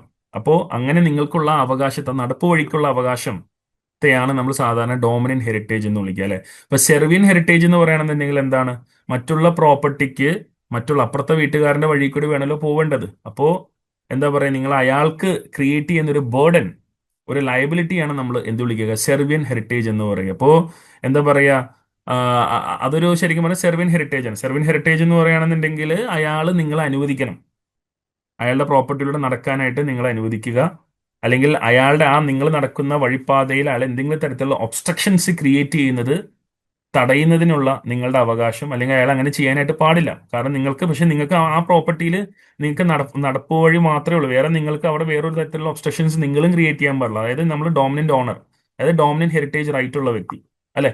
അപ്പോ സെർവിയൻ ഹെറിറ്റേജ് എന്ന് പറയുകയാണെന്നുണ്ടെങ്കിൽ എന്താണ്, എന്താ പറയാ, ഇവിടെ ഞാൻ പറഞ്ഞു നൈബറിന്റെ നൈബറിന്റെ മേൽ എന്താ പറയുക, നിങ്ങൾ ക്രിയേറ്റ് ചെയ്യുന്ന ലൈബിലിറ്റി ബേർഡൻ ആണ് അല്ലെ. അയാളാണ് നമ്മൾ സെർവിയൻ ഹെറിറ്റേജ്, ആ നൈബറിനെയാണ് നമ്മൾ സെർവിയൻ ഹെറിറ്റേജ് എന്ന് പറയുക. അപ്പൊ അയാളെ നമുക്ക് സെർവിയന്റ് ഓണർ എന്നും വിളിക്കാം അല്ലെ. അതായത് he's A person who must hello എന്താ പറയുക യു ടു എന്താ പറയുക വാക്ക് ത്രൂ ഹിസ് പ്രോപ്പർട്ടി അല്ലെ. അപ്പൊ ആ അവകാശം നൽകുന്ന ആളെയാണ് നമ്മൾ സെർവിയന്റ് ഓണർ എന്ന് പറയുന്നത്. അപ്പൊ അയാൾക്ക് നിങ്ങൾ ഒരു ബേർഡൻ ലൈബിലിറ്റി ക്രിയേറ്റ് ചെയ്യണം. ഒരു ബേർഡൻ ക്രിയേറ്റ് ചെയ്യാൻ അയാൾക്ക് അതിനകത്ത് ഒരു തരത്തിലുള്ള ഒബ്സ്ട്രക്ഷൻസും ക്രിയേറ്റ് ചെയ്യാൻ പാടില്ല എന്നാണ് നമ്മൾക്ക് ഇതിൽ നിന്ന് മനസ്സിലാക്കേണ്ടത്. അപ്പോൾ നമ്മൾ ഈ ഈസ്മെന്റ് എന്ന് കേൾക്കുമ്പോൾ അത് എന്താണ്, റൈറ്റ്സ് ഇൻ റീ ഏലിയാനയാണ്. അത് ഇൻകോർപ്പറേൽ പ്രോപ്പർട്ടിയുമായി ബന്ധപ്പെട്ട് വരുന്ന ഒരു സംഗതിയാണെന്നുള്ളത് നമ്മൾ മനസ്സിലാക്കുക. പിന്നെ നമ്മൾ ഈ ഈസ്മെന്റുമായി ബന്ധപ്പെട്ടുകൊണ്ട് നമ്മൾ ഫർദർ ആയിട്ട് പറയുകയാണെങ്കിൽ ഈ നമുക്കറിയാം ഈ പോസിറ്റീവ് ഈസ്മെന്റ് എന്നും നെഗറ്റീവ് ഈസ്മെന്റ് എന്നും കേട്ടിട്ടുണ്ടല്ലേ. അതായത് നമ്മൾക്ക് എന്താ പറയുക, പോസിറ്റീവ് ഈസ്മെന്റ് എന്ന് പറയുകയാണെങ്കിൽ നമുക്ക് റൈറ്റ് ഓഫ് വേ, നടക്കാനുള്ള അവകാശം, അല്ലെങ്കിൽ മറ്റുള്ള ഒരു പ്രോപ്പർട്ടിയിൽ നിന്ന് നമുക്ക് വെള്ളം കോരുന്നതിനുള്ള അവകാശം. നെഗറ്റീവ് ഈസ്മെന്റ് എന്ന് പറയുകയാണെങ്കിൽ എന്താ പറയുക, സെർവിയന്റ് ഓണറെ, അല്ലെ, നിങ്ങൾ തടയുകയാണ് ആ പ്രോപ്പർട്ടിയിൽ, എന്തെങ്കിലും ചൈൽഡ് പ്രോപ്പർട്ടിയിൽ നിങ്ങൾക്ക് തടസ്സം ഉണ്ടാക്കുന്ന രീതിയിൽ എന്തെങ്കിലും പ്രവർത്തിക്കുന്നതിൽ നിന്ന് നിങ്ങൾ തടയുക. ഉദാഹരണം, ആ അപ്പുറത്തുള്ള നിങ്ങൾക്ക് ലൈറ്റ് കിട്ടുന്നുണ്ട്, ആ ലൈറ്റ് തടയുന്ന രീതിയിൽ അയാൾ ഒരു ബിൽഡിംഗ് പണിയുന്നത്, അല്ല, അല്ലെങ്കിൽ വലിയ ഒരു ടോൾ സ്ട്രക്ചർ പണിയുന്നത് നിങ്ങൾക്ക് തടയാം. നിങ്ങൾക്ക് നിങ്ങളുടെ ആ ഒബ്സ്ട്രക്ഷൻ ആണല്ലോ അത്. അത് നെഗറ്റീവ് ഈസ്മെന്റ് ആണല്ലേ, നെഗറ്റീവ്. അപ്പൊ you are preventing someone, you are preventing the servient owner to construct anything, അല്ല, അല്ലെങ്കിൽ from building a tall structure. ഇതിനൊക്കെ നമുക്ക് നെഗറ്റീവ് ഈസ്മെന്റ്, അല്ലെങ്കിൽ അയാളെ നിങ്ങളുടെ നടപ്പ് വഴിയിൽ അയാൾ എന്തെങ്കിലും തരത്തിലുള്ള തടസ്സം സൃഷ്ടിക്കുന്നത് നിങ്ങൾക്ക് തടയാം. അയാളോടെ മതിൽ കെട്ടി വെക്കാണ്, ഫൗണ്ടേഷൻ കെട്ടാണ്, നിങ്ങൾക്ക് അത് തടയാം, അല്ലെ. അപ്പോൾ ഇതിനെയാണ് നമ്മൾ സാധാരണ രീതിയിൽ എന്ത് വിളിക്കുന്നത്, നെഗറ്റീവ് ഈസ്മെന്റ് എന്നൊക്കെ പറയുന്നത്. പിന്നെ ആ, നമുക്ക് എന്താ പറയുക, ഈ മറ്റേ ഈ എന്താ പറയുക, നമുക്ക് ഈ പ്രോഫിറ്റ് ഈ പ്രെൻഡർ എന്ന് പറയുന്ന ഒരു കൺസെപ്റ്റ് ഉണ്ട്. പ്രോഫിറ്റ് ഈ പ്രെൻഡർ എന്ന് പറയുകയാണെങ്കിൽ റൈറ്റ് ടു ടേക്ക് എന്നാണ് അർത്ഥം. പ്രോഫിറ്റ് എ പ്രെൻഡർ, PRENDRE, പ്രെൻഡർ. പ്രോഫിറ്റ് എ പ്രെൻഡർ എന്നാണ് പറയുക, PRENDRE എന്ന് വെച്ച് കഴിഞ്ഞാൽ റൈറ്റ് ടു ടേക്ക് എന്നുള്ളതാണ്. റൈറ്റ് ടു ടേക്ക് എന്ന് പറയുകയാണെന്നുണ്ടെങ്കിൽ നിങ്ങൾക്ക് ഇപ്പോൾ ഉദാഹരണം പറയുകയാണെങ്കിൽ ഒരു ഒരു പ്രൈവറ്റ് ലേക്കിൽ നിന്നും നിങ്ങൾക്ക് മീൻ പിടിക്കാനുള്ള അവകാശം. അതായത് ഒരു ഒരു പർട്ടിക്കുലർ പ്രോപ്പർട്ടിയിൽ നിന്ന് നിങ്ങൾക്ക് റിസോഴ്സുകൾ എക്സ്പ്ലോയിറ്റ് ചെയ്യാൻ കിട്ടുന്ന അവകാശത്തെയാണ് നമ്മൾ സാധാരണ പ്രോഫിറ്റ് പ്രെൻഡർ. ഉദാഹരണം പറഞ്ഞെങ്കിൽ, നമ്മൾ ഒരാൾക്ക് ഒരു വലിയൊരു പാടം ഉണ്ടെങ്കിൽ ആ പാടത്ത് നമ്മൾ പശുവിനെ ഗ്രേസിങ്ങിന് വേണ്ടി എടുക്കുകയാണ്, കൊണ്ടുപോവുകയാണ്. അപ്പോൾ നമുക്ക് പശുവിനെ ഗ്രേസിങ് ചെയ്യുന്നതിനുള്ള അവകാശം ലഭിക്കുന്നുണ്ടെങ്കിൽ അത് പ്രോഫിറ്റ് പ്രെൻഡർ എന്നാണ് നമ്മളത് വിളിക്കുക. പക്ഷെ അതൊരു ഒരു കോമൺ ലോ ആസ്പെക്റ്റ് ആണ്. പക്ഷെ നമ്മുടെ ഇന്ത്യയിൽ അതിനെ നമ്മൾ ഈസ്മെന്റിന്റെ ഗണത്തിൽ തന്നെയാണ് നമ്മൾ അതിനെ പെടുത്തുന്നത് എന്ന് മനസ്സിലാക്കുക. അപ്പോൾ അത് ഒരു തരത്തിൽ പറഞ്ഞു കഴിഞ്ഞാൽ അത് ആ, മറ്റേ എന്താ പറയുക, നമ്മൾ അതിന് ഈ പ്രോഫിറ്റ് പ്രെൻഡറിനെ നമ്മൾ ഈസ്മെന്റ് ഗണത്തിലാണ് നമ്മൾ പെടുത്തുന്നത് എന്ന് കാണാനായിട്ട് പറ്റുന്നുണ്ട്. ഇപ്പൊ നമുക്ക് റൈറ്റ് ഓഫ് ഫിഷറി, നമുക്ക് മീൻ പിടിക്കാനുള്ള അവകാശം, ഒരു ടാങ്കിൽ നിന്ന് ഒരു റിവറിൽ നിന്നൊക്കെ നമുക്ക് പിടിക്കുക, അല്ലെ. അപ്പൊ അങ്ങനെയുള്ള സംഗതികളൊക്കെ നമുക്ക് പ്രോഫിറ്റ് പ്രെൻഡർ എന്ന് പറയുന്ന ഒരു കൺസെപ്റ്റിൽ നമുക്ക് പെടുത്താനായിട്ട് സാധിക്കുന്നുണ്ട്. അപ്പൊ അത് ഈസ്മെന്റിലും പറയുന്നുണ്ട്. പിന്നെ നമുക്ക് അറിയാം ഈ എന്താ പറയുക, ചില കേസുകളിൽ നമുക്കറിയാം ഈ നമുക്ക് നടപ്പ് വഴി, നമ്മളിപ്പോൾ ലാൻഡ് മേടിച്ചു, നമുക്ക് അയാൾ നടപ്പ് വഴി തരുന്നില്ല, നമുക്ക് അതിനുള്ള എന്താ പറയുക, റൈറ്റ് ഒരാൾ നൽകുന്നില്ലെങ്കിൽ നമുക്കറിയാം. ഞാൻ ജസ്റ്റ് ഒരു ഇൻസിഡന്റിലും പറഞ്ഞു പോകുന്നുള്ളൂ. നമുക്ക് ഈസ്മെന്റ് ബൈ നെസസിറ്റി എന്ന് പറയുന്ന ഒരു പ്രൊവിഷൻ ഉണ്ട്, അല്ലെ. ഈസ്മെന്റ് ബൈ നെസസിറ്റി എന്ന് പറയുന്ന പ്രൊവിഷൻ, അത് പ്രകാരം എന്താ പറയുക, നിങ്ങൾക്ക് കോടതിയിൽ കേസ് കൊടുക്കുക, അല്ലെ, ഈസ്മെന്റ് ബൈ നെസസിറ്റി പ്രകാരം, അല്ലെ. നിങ്ങൾക്ക് നിങ്ങളുടെ ലാൻഡ് യൂസ്ലെസ് ആവും, നിങ്ങൾക്ക് നിങ്ങളുടെ പ്രോപ്പർട്ടിയിലേക്ക് എത്താൻ പറ്റുന്നില്ല, അപ്പം നിങ്ങൾക്ക് വഴി തരണം എന്ന് പറഞ്ഞു നിങ്ങൾക്ക് കേസ് കൊടുക്കുക, ഈസ്മെന്റ് ബൈ നെസസിറ്റി എന്ന് പറയുന്ന കൺസെപ്റ്റ്, അല്ലെ. പിന്നെ നമുക്കറിയാലോ, ചില PSC പരീക്ഷകളൊക്കെ ഞാൻ കണ്ടിട്ടുണ്ട്, നമ്മുടെ ഈ പ്രിസ്ക്രിപ്റ്റീവ് ഈസ്മെന്റുമായി ബന്ധപ്പെട്ടുകൊണ്ട് ചോദ്യങ്ങൾ, അത് നിങ്ങളുടെ മജിസ്ട്രേറ്റ് എക്സാമിനാണെങ്കിലും ലീഗൽ അസിസ്റ്റന്റ് ആണെങ്കിലും APPയുടെ പരീക്ഷകളിലൊക്കെ ചോദിക്കുന്ന ഞാൻ കണ്ടു. പ്രിസ്ക്രിപ്റ്റീവ് ഈസ്മെന്റിന്റെ വർഷം എത്രയാണ്? 20-year റൂളാണ്, 20 year ആണ്. അത് സെക്ഷൻ 15 നമ്മുടെ ഈസ്മെന്റിൽ പറയുന്നതാണ്, അല്ലെ. നമുക്ക് എന്താ പറയുക, ഒരു നമ്മളൊരു സ്ഥലത്ത് കൂടി 20 വർഷം അല്ലെങ്കിൽ അതിന് മുകളിൽ നടന്നിട്ടുണ്ടെങ്കിൽ, അല്ലെങ്കിൽ ആ 20 വർഷമായിട്ട് നമ്മൾ ആ കുളത്തിൽ നിന്ന് വെള്ളം എടുക്കുന്നുണ്ടെങ്കിൽ, ആ കിണറ്റിൽ നിന്ന് വെള്ളം എടുക്കുന്നുണ്ടെങ്കിൽ, നമുക്കത് ഒരു തരത്തിലുള്ള ഇന്ററപ്ഷൻസ് ഇനി പിന്നീട് വെക്കാൻ പാടില്ല. അല്ല, അത് കണ്ടിന്യൂ, അതായത് എന്ത് ചെയ്യണം, ഇനി അങ്ങോട്ട് അത് അനുവദിക്കണം എന്നാണ്. നമുക്ക് മാത്രമല്ല, നമ്മുടെ തലമുറകൾക്ക് ആര് ആ പ്രോപ്പർട്ടി മേടിച്ചാലും എന്ത് ചെയ്യാം, അത് അനുവദിക്കണം എന്ന് പറയുന്ന കൺസെപ്റ്റിനെയാണ് നമ്മൾ പ്രിസ്ക്രിപ്റ്റീവ് ഈസ്മെന്റ്. അതിന് നമ്മൾ ഉപയോഗിക്കേണ്ടത് 20 years ആണ്, അല്ലെ. ഇപ്പൊ ലോ പറയുന്നത് എന്താ, ആ റൈറ്റ് പിന്നെ മെച്യൂർ ആയെന്നാണ് പറയുക. അതിന്റെ ആ കിണറിന്റെ അല്ലെങ്കിൽ ആ സ്ഥലത്തിന്റെ ഉടമസ്ഥന് എന്ത് ചെയ്യാൻ പറ്റില്ല, he can no longer stop you എന്ന് പറയുന്ന കൺസെപ്റ്റ്. അപ്പൊ 20 വർഷമെങ്കിലും നമ്മൾ ഉപയോഗിക്കണം എന്ന് പറയുന്നുണ്ട്, അല്ലെ. പിന്നെ ഇതിനകത്ത് വരുന്ന വേറൊരു സംഗതി ഇവിടെ കസ്റ്റമറി ഈസ്മെന്റ്സ് എന്ന് പറയുന്ന ഒരു കൺസെപ്റ്റ് ഉണ്ട്. കസ്റ്റമറി ഈസ്മെന്റ്സ് എന്ന് പറഞ്ഞാൽ നമുക്കറിയാം, അല്ലെ. ഒരു ഒരാള് ഒരു കുളത്തിൽ നിന്ന്, ഒരു പ്രൈവറ്റ് പോണ്ടിൽ നിന്ന് അവിടുത്തെ ജനങ്ങൾ വർഷങ്ങളോളം വെള്ളം എടുത്തിട്ടുണ്ട്. പിന്നീട് ആ ഭൂമി വേറെ ആൾക്ക് മറിച്ച് വിറ്റ് അയാൾക്ക് അത് തടയാൻ പറ്റില്ല. അത് വർഷങ്ങളായിട്ട് ഉപയോഗിച്ച് പോകുന്ന ഒരു സാധനം കസ്റ്റമറി ഈസ്മെന്റ് എന്നൊക്കെ പറയുന്നത്. അത് ഏകദേശം നമുക്ക് ഈ പ്രിസ്ക്രിപ്ഷൻ പോലെ തന്നെ നമുക്ക് അതിനെ കാണാമെന്ന് മനസ്സിലാക്കുക. പിന്നെ ഞാൻ ഓൾറെഡി നിങ്ങളോട് പറഞ്ഞു, നമ്മുടെ ഈ എന്താ പറയുക, ഇൻകോർപ്പറിയൽ പ്രോപ്പർട്ടിയുടെ ആംബിറ്റിൽ വരുന്ന സംഗതിയാണ് റൈറ്റ്സ് ഇൻ റീ ഏലിയാന എന്ന് പറയുന്നത് ഞാൻ പറഞ്ഞു. പക്ഷെ അതിന്റെ ഓപ്പോസിറ്റ് ആണ് എന്ത്, ജസ്റ്റ് ഇൻ റീപ്രൊപ്രിയ. അതും കൂടെ ഓർത്തിരിക്കണം. ജസ്റ്റ് ഇൻ റീപ്രൊപ്പറിയ എന്ന് പറഞ്ഞു കഴിഞ്ഞാൽ ഒരാൾക്ക് അയാളുടെ പ്രോപ്പർട്ടിന്മേലുള്ള അവകാശം. ഇപ്പൊ എനിക്ക് എന്റെ പ്രോപ്പർട്ടിയിൽ എനിക്ക് എന്തും ചെയ്യാനുള്ള അവകാശത്തെയാണ് നമ്മൾ റൈറ്റ് ഇൻ റീപ്രൊപ്രിയ എന്ന് പറയുന്നത്. അല്ലെ, നിങ്ങൾക്ക് അതിൽ അബ്സല്യൂട്ട് റൈറ്റ് നിങ്ങൾക്ക് നൽകുന്നതിനെയാണ് നമ്മൾ അതിനെ. പക്ഷേ റിയേലിയൻ എന്ന് പറയുന്നത് എന്താണ്? അത് ലിമിറ്റഡ് റൈറ്റ് ആണ്. അല്ലെ, നിങ്ങളുടെ പ്രോപ്പർട്ടി നിങ്ങൾക്കുള്ള ലിമിറ്റഡ് റൈറ്റിനെയാണ് നമ്മൾ എന്ത് വിളിക്കുക? Re alien. അപ്പൊ നിങ്ങളുടെ വഴി കൂടി അയാൾ നടക്കരുതെന്ന് പറയാൻ പറ്റില്ല. നിങ്ങൾക്ക് നിങ്ങളുടെ പ്രോപ്പർട്ടിയിൽ അവകാശമുണ്ട്, പക്ഷെ മറ്റുള്ളവർ നടക്കാൻ പാടില്ല, വെള്ളം എടുക്കാൻ പാടില്ല എന്ന് എന്താ വെള്ളം എടുക്കാൻ പാടില്ല എന്ന് ഒരിക്കലും പറയാൻ പറ്റില്ല. വിച്ച് മീൻസ് നിങ്ങൾക്ക് നിങ്ങളുടെ പ്രോപ്പർട്ടിയിൽ ഇപ്പൊ ലിമിറ്റഡ് റൈറ്റേ ഉള്ളൂ. അപ്പൊ അതിനെയാണ് നമ്മൾ ജസ്റ്റിൻ റീ ഏലിയാന എന്ന് പറയുക. ഓക്കെ. മാത്രമല്ല, റീ ഏലിയാന എന്ന് പറയാനുള്ള വേറൊരു കാര്യം കൂടി ഉണ്ട്. എന്താ പറയുക, നമ്മൾ മനസ്സിലാക്കേണ്ട കാര്യം എന്ന് വെച്ച് കഴിഞ്ഞാല്, എന്താ പറയുക, റിയലിയനയുടെ ശരിക്കും ഒബ്ജക്റ്റ് എന്ന് പറയുന്നത് rights over someone is property ആണോ. ഞാൻ ലിമിറ്റഡ് റൈറ്റ് എന്നുകൊണ്ട് ഉദ്ദേശിച്ചത് ഈ സെർവിയന്റ് ഓണറിന്റെ കോണ്ടക്സ്റ്റിൽ എന്നാ പറഞ്ഞത്. ശരിക്കും നമ്മൾ റിയലിയാനെ മനസ്സിലാക്കേണ്ടത് അപ്പുറത്തുള്ള ഡോമിനന്റ് ഓണർ ഉണ്ടല്ലോ, അല്ലെങ്കിൽ നമ്മൾ പഠിച്ച ഡോമിനന്റ് ഹെറിറ്റേജ് എന്ന് പറയുന്ന രീതിയിലുള്ള കോണ്ടക്സ്റ്റിലാണെന്നുണ്ടെങ്കിൽ നമുക്കറിയാം, എന്താ പറയുക, അയാൾക്ക് ഇപ്പുറത്തുള്ള സെർവിയന്റ് ഓണറിന്റെ പ്രോപ്പർട്ടിയിൽ മേലുള്ള ലിമിറ്റഡ് റൈറ്റിനെയാണ് നമ്മൾ സാധാരണ രീതിയിൽ റീ ഏലിയാന എന്നുകൊണ്ട് ഉദ്ദേശിക്കുന്നത്. ഓക്കെ. അപ്പോ എന്ന് വെച്ച് കഴിഞ്ഞാൽ നിങ്ങൾക്ക് അവിടെ നടക്കാനുള്ള അവകാശം മാത്രമേ ഉള്ളൂ. നിങ്ങൾക്ക് അല്ലെങ്കിൽ ആ കുളത്തിൽ നിന്ന് മീൻ പിടിക്കാനുള്ള അവകാശം മാത്രമേ ഉള്ളൂ. അവിടെ നിങ്ങൾക്ക് ഒരു ബിൽഡിംഗ് പണിയാൻ ഒന്നും അവകാശമില്ല. അതാണ് ഞാൻ ലിമിറ്റ് മറ്റേ ഞാൻ ജസ്റ്റ് ഇപ്പൊ മുന്നേ പറഞ്ഞത്, ലിമിറ്റഡ് റൈറ്റ് എന്ന് ഉദ്ദേശിച്ചത് പിന്നെ മറ്റേ എന്താ പറയുക, ഇതിന്റെ യഥാർത്ഥ ലാൻഡിന്റെ ഉടമസ്ഥനും ലിമിറ്റഡ് റൈറ്റ് ഉള്ളൂ. കാരണം അയാൾക്കും അവിടെ എന്ത് ചെയ്യാൻ പറ്റില്ല, ബിൽഡിങ്ങോ കാര്യങ്ങളോ പണിയാൻ പറ്റില്ല എന്നുള്ളൊരു കോണ്ടെക്സ്റ്റിലാണ് ഞാൻ പറഞ്ഞത്. പക്ഷേ റിയലിയാനെന്ന് കേൾക്കുമ്പോൾ മനസ്സിലാക്കേണ്ട കാര്യം എന്ന് വെച്ച് കഴിഞ്ഞാൽ, എന്താ പറയുക, എന്താ പറയുക, നമ്മുടെ ഡോമിനന്റ് ഓണർ ഉണ്ടല്ലോ, അല്ലെങ്കിൽ നമ്മുടെ ലാൻഡ് ലോക്ഡ് ആയിട്ടുള്ള ഓണർക്ക് അപ്പുറത്തെ വീട്ടിലേക്ക് വഴി നടക്കാൻ മാത്രമുള്ള അവകാശത്തെ നൽകുന്നതിനെയാണ് നമ്മളിവിടെ ലിമിറ്റഡ് റൈറ്റ് എന്നുകൊണ്ട് ഉദ്ദേശിക്കുന്നത് എന്ന് മനസ്സിലാക്കുക. ഓക്കെ. പിന്നെ അതോടൊപ്പം തന്നെ നമ്മൾ ഇനി അടുത്ത കൈൻഡ് ഓഫ് പ്രോപ്പർട്ടി എന്ന് പറയുമ്പോൾ, ഞാൻ ജസ്റ്റ് നമ്മൾ പറഞ്ഞിരിക്കുന്ന റൈറ്റ് ആൻഡ് റിയലിയാനിൽ ബന്ധപ്പെട്ടുകൊണ്ട് കുറെ കാര്യങ്ങൾ ഞാൻ പറഞ്ഞിട്ടുണ്ട്. ജസ്റ്റ് ഒന്ന് നോട്ട് ചെയ്യുക. കാരണം ഇതുമായി ബന്ധപ്പെട്ടുകൊണ്ട് കുറെ ചോദ്യങ്ങൾ റിപ്പീറ്റഡ്ലി ചോദിക്കാറുണ്ട് ഈ ഈസ്മെന്റുമായി ബന്ധപ്പെട്ടുകൊണ്ട്. ഇതിന്റെ ബേസിസിന് ഇപ്പൊ പറഞ്ഞ കാര്യങ്ങൾ മനസ്സിൽ വെച്ചുകൊണ്ട് അത് നോട്ട് പ്രിപ്പയർ ചെയ്യുക. എല്ലാവരും കേൾക്കുക, കേട്ട കാര്യങ്ങൾ നോട്ടൊന്ന് നോക്കുക, വായിച്ചു നോക്കുക. പിന്നെ നമുക്കറിയാം, പിന്നെ രണ്ടാമത് വരുന്നത് വെച്ചാൽ മൂവബിൾ വേഴ്സസ് ഇമ്മൂവബിൾ പ്രോപ്പർട്ടിയാണ്. മൂവബിൾ വേഴ്സസ് ഇമ്മൂവബിൾ പ്രോപ്പർട്ടി എന്ന് പറയുന്ന കാറ്റഗറിയിലേക്ക് രണ്ടാമത് എത്തുന്നു. അപ്പോൾ നമുക്ക് എല്ലാവർക്കും അറിയാം എന്താണ് ഈ ഇമ്മൂവബിൾ പ്രോപ്പർട്ടീനെ കുറിച്ച് നമുക്ക് പ്രത്യേകിച്ച് പറയേണ്ടതൊന്നുമില്ല. കാരണം എന്താ പറയുക, ലാൻഡ്, അല്ലെ, benefits arising out of land, things permanent attach to earth, നമ്മുടെ ഭൂമിയിൽ ഒട്ടിയിട്ടുള്ള അല്ലെങ്കിൽ പെർമനന്റ് നിൽക്കുന്ന വസ്തുക്കളെയാണ് നമ്മൾ പൊതുവെ വലിയ മരങ്ങൾ, ബിൽഡിങ്ങുകൾ, മതിലുകളെയൊക്കെ നമ്മൾ ഇമൂവബിൾ പ്രോപ്പർട്ടി എന്ന് വിളിക്കുക, അല്ലെ. അപ്പോൾ സാധാരണ രീതിയിൽ നമുക്ക് അതിനെ അതിന്റെ എന്താ പറയുക ഐഡന്റിറ്റി അല്ലെങ്കിൽ അതിന് ഡാമേജ് വരുത്താതെ അതിനെ നമുക്ക് നീക്കാൻ പറ്റാത്തത് കൊണ്ട് തന്നെയാണ് ഇതിനെ നമ്മൾ ഇമൂവബിൾ പ്രോപ്പർട്ടി എന്ന് വിളിക്കുന്നത്, അല്ലെ. അപ്പോൾ പൊതുവേ നമുക്ക് പരീക്ഷകളിൽ നമ്മൾ എവിടെയാണ് ഈ ഇമൂവബിൾ പ്രോപ്പർട്ടിയെ കുറിച്ചൊക്കെ പറയുന്നത്, ഏതിലൊക്കെ പറഞ്ഞിട്ടുണ്ടെന്ന് ചോദിച്ചാൽ നമുക്കതിൽ ബേസിക്കലി നമ്മൾ മനസ്സിലാക്കേണ്ടത് ഇമൂവബിൾ പ്രോപ്പർട്ടിയും മൂവബിൾ പ്രോപ്പർട്ടിയെ കുറിച്ചൊക്കെ ആദ്യം ഡിഫൈൻ ചെയ്യുന്നത് ജനറൽ ക്ലോസസ് ആക്ട് ആണ്. ജനറൽ ക്ലോസസ് ആക്ട് 1897 നമ്മൾ സെക്ഷൻ 3 clause 3(6) എന്ത് പറയുന്നത്, എന്താണ് ഇമൂവബിൾ പ്രോപ്പർട്ടി എന്ന് പറയുന്നുണ്ട്.